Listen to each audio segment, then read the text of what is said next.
কই তুমি? এই তো কাজের ডেরে আসছি, আড্ডা দিচ্ছি বন্ধুদের সাথে। কাজের দেউরি আসছো মানে? কখন গেছো কাজের দেউরি? মাত্র আসছি। তো তুমি যে বন্ধুদের সাথে আড্ডা দিতে বের হবা আমাকে বলে গেছো তুমি? কেন, তুই কি আমার আম্মু লাগোস যে তোর বলে বলে যাবো আম্মু এখানে যাচ্ছি আম্মু এখানে যাচ্ছি? আম্মু না লাগে, গার্লফ্রেন্ড লাগে তো।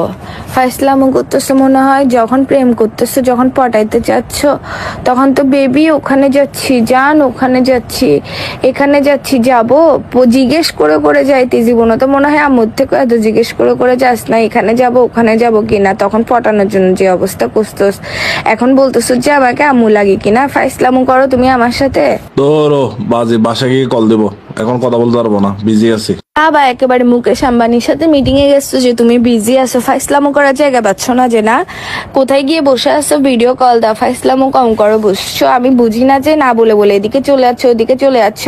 আগে তো উঠার সাথে সাথে গুড মর্নিং, তারপর হচ্ছে বিকালবেলা বের হওয়ার সময় এদিকে যাচ্ছি ওদিকে যাচ্ছি, জান আমি একটু বের হচ্ছি, একটু পরে কল দিব। আবার ফ্রেন্ডদের মাঝখানে থাকলে আই মিস ইউ কত কিছু বলে টালাই ফেলতে। এখন কোথায় গেছে তোমার এত মিস ইউ টিস ইউ এগুলা? ফাইসলামো করার জায়গা পাচ্ছ না? না, তুমি আমার সাথে এগুলো কম করো। বুঝছো, তুমি আমাকে ভিডিও কল দাও, কোথায় আছো দেখাও। এইসব কিন্তু ভালো লাগে না, নাইলে কিন্তু একদম সোজা ব্রেকআপ করে ফেলবো যে।